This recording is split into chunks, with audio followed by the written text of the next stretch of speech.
Bom, dando continuidade então ao estudo dos polígonos regulares, a gente estudou o triângulo equilátero no vídeo anterior, agora a gente vai estudar o quadrado. E para o estudo do quadrado eu também vou destacar um triângulo. Vou puxar aqui o triângulo formado aqui pelos vértices A, B e C. E se eu junto o vértice A e C, eu formo uma diagonal. Então eu tenho a diagonal do quadrado e dois lados. E esse triângulo é retângulo, porque o quadrado ele possui ângulos retos, né? Então eu tenho ali um triângulo retângulo com hipotenusa diagonal e catetos L.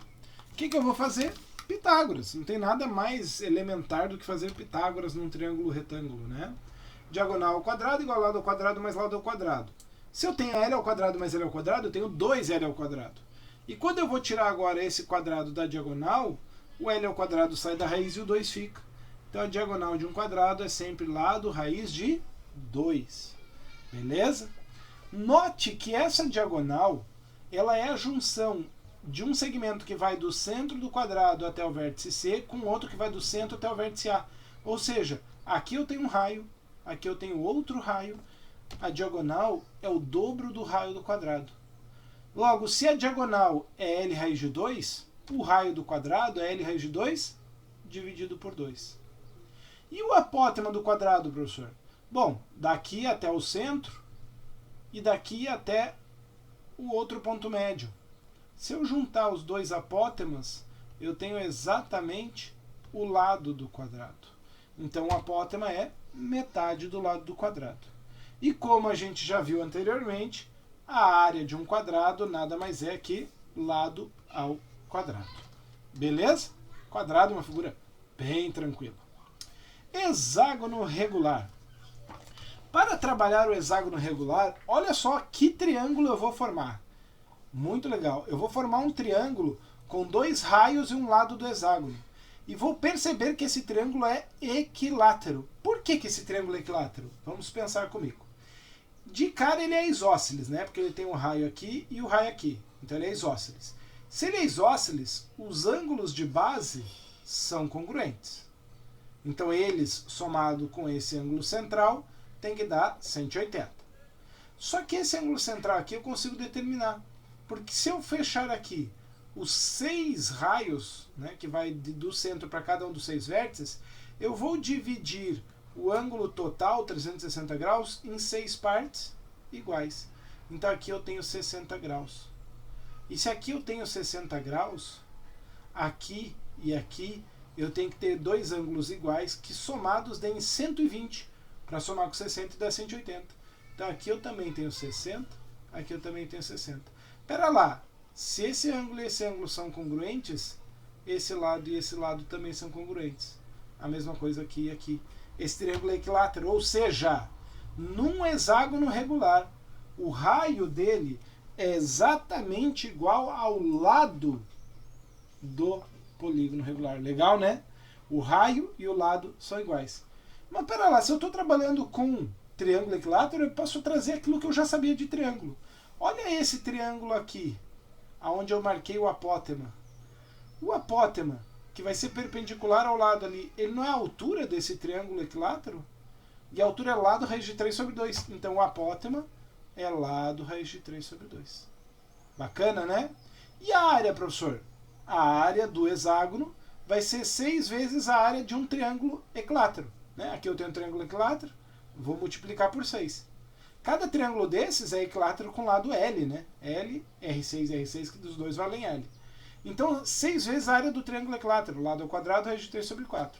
Se você quiser, você pode fazer essa simplificação. O 6 e o 4 simplifica por 2, fica 3L ao quadrado, raiz de 3 sobre 2. Sendo bem sincero, eu gosto mais de trabalhar assim. Por quê? Porque eu lembro do triângulo e multiplico por 6. É mais simples, pelo menos no meu raciocínio. Tá bom? Vamos praticar, vamos fazer exercício sobre esse assunto. O primeiro exercício, na figura abaixo, ABC é um triângulo equilátero cujo lado mede 6 centímetros. Calcule a área da região laranja. A região laranja não é um triângulo. Por quê? Ela tem esse segmento que vai aqui até o ponto médio, esse segmento vai até o ponto médio, e esse arco aqui, né, que é 1/3 de uma circunferência. Então esse tipo de figura eu não consigo calcular a área dela pensando no conceito de figura polígono, né? De triângulo. O que eu vou fazer aqui é entender que essa mesma área aqui, eu vou chamar de X essa área, ela também está presente aqui e aqui. E ela é justamente a área do triângulo menos a área desse círculo. Essas três partes juntas. E o que eu quero aqui é 1/3, então, disso. Então, primeiro eu vou pensar na área do triângulo. Se o lado do triângulo mede 6 centímetros, a área lado ao quadrado, raiz de 3 sobre 4. 6 ao quadrado, 36, dividido por 4, 9 raiz de 3 centímetros quadrados. Essa é a área do triângulo. Só que agora eu preciso trabalhar a área do círculo. E esse círculo está inscrito no triângulo. E se ele está inscrito no triângulo, o raio dele é o apótema. Exatamente, o apótema do triângulo. E aí eu vou voltar lá naquela explicação. O apótema do triângulo é lado raiz de 3 sobre 6. Né? O apótema do triângulo era lado raiz de 3 sobre 6. Esse era o apótema do triângulo. Se o lado é 6, 6 simplifica com 6 e sobra só raiz de 3. Então a área do círculo é πr ao quadrado. Posso até calcular ela já. Ou eu posso deixar para calcular ela depois, porque eu vou fazer o quê? A área do triângulo menos a área do círculo e o resultado disso dividido por 3. Triângulo menos círculo dividido por 3. Joga aqui a área do triângulo 9 raiz de 3, a área do círculo π vezes raio raiz de 3 ao quadrado dividido por 3. O que eu posso fazer aqui, né? Calculando esse raiz de 3 ao quadrado vai dar 3, 3π e 9 raiz de 3. Eu posso colocar esse 3 em evidência e simplificar. Vai sobrar aqui 3 raiz de 3 e aqui vai sobrar só π. Então, posso escrever como 3 raiz de 3 menos π centímetros quadrados. Um monte de número irracional, né? O raiz de 3 irracional, o π irracional. Joga também tudo na calculadora e o resultado arredonda com 2 casas decimais. Vou fazer aqui, ó, enquanto estou gravando o vídeo, vou fazer a conta para mostrar que dá esse 2,05. Tá? Então, 3 vezes raiz de 3 menos o π da calculadora.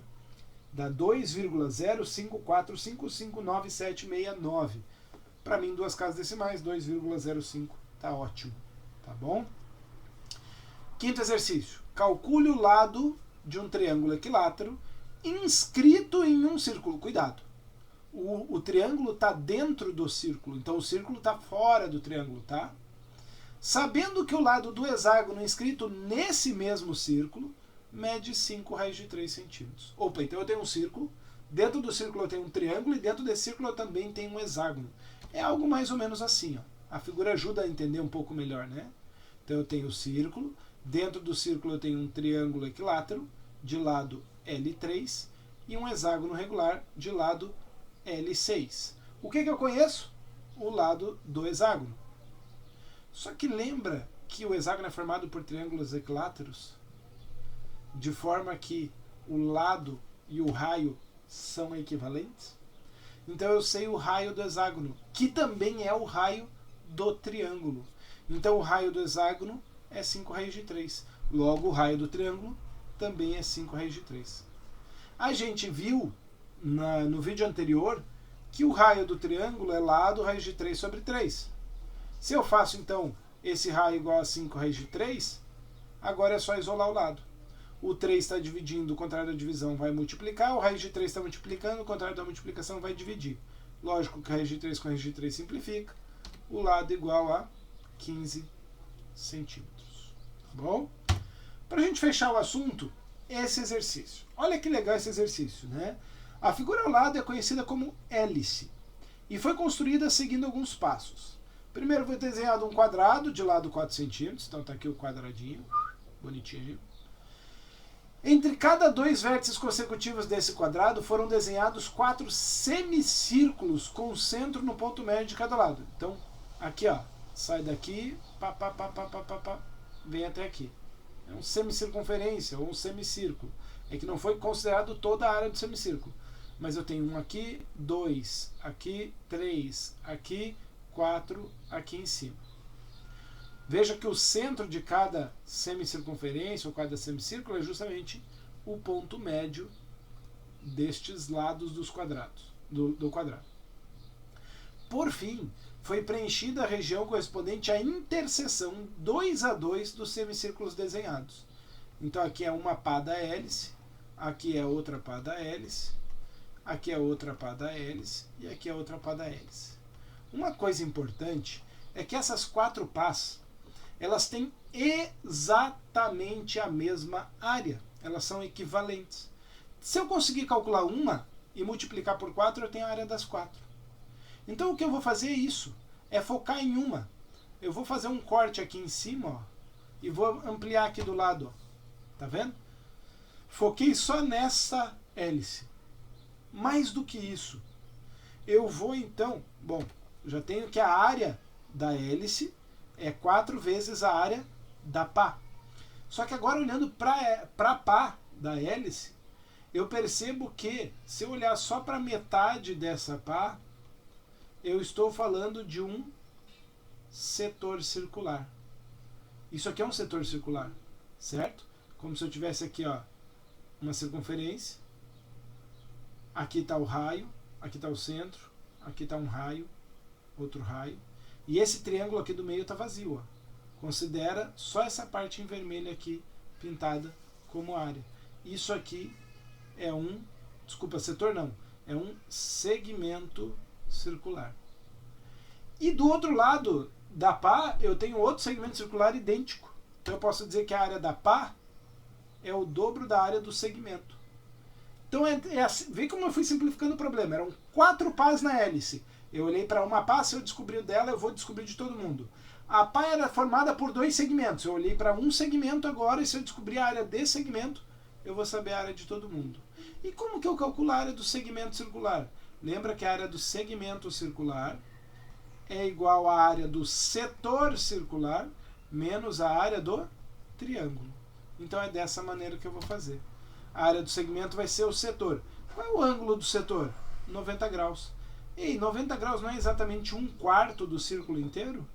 Então vai ser 1/4 de πr. O raio é 2. Por que o raio é 2? Porque ele falou que o lado do quadrado era 4 centímetros. E se ali é o ponto médio, eu tenho 2 centímetros para cá e outros 2 centímetros para cá. Então, isso aqui é a área do setor circular, menos a área do triângulo. E veja que é um triângulo retângulo. Então o que eu usei? Cateto 2 vezes cateto 2 dividido por 2. Área do triângulo. E aí eu tenho essa área, né? Porque 2 ao quadrado é 4. 4 simplifica com 4, sobra π. 2 com 2 simplifica. Então eu simplifiquei aqui. Sobrou π menos 2. Deixa eu apagar um pouco aqui o que eu desenhei aqui. Que eu pus aqui e ficou muito congestionado. Agora sim. Então eu tenho aí a área do segmento como π menos 2 centímetros quadrados. Esse é o segmento. A pá é o dobro disso. Então a pá é 2 vezes o segmento. 2 vezes π, 2π, 2 vezes menos 2, menos 4 centímetros quadrados. Mas eu queria a área da hélice. A hélice é o quádruplo da pá. 4 vezes a pá. 4 vezes 2, 8π. 4 vezes menos 4, menos 16. 8π menos 16 centímetros quadrados. Vamos fazer na calculadora para a gente ver quanto é que vai dar isso daí aproximadamente. 8π menos 16, isso dá 9,13. Vou desconsiderar o resto, tá? É 1, 3, 2, 7, 4, 1, 2, 2, 9. 9,13 centímetros quadrados aproximadamente. Legal?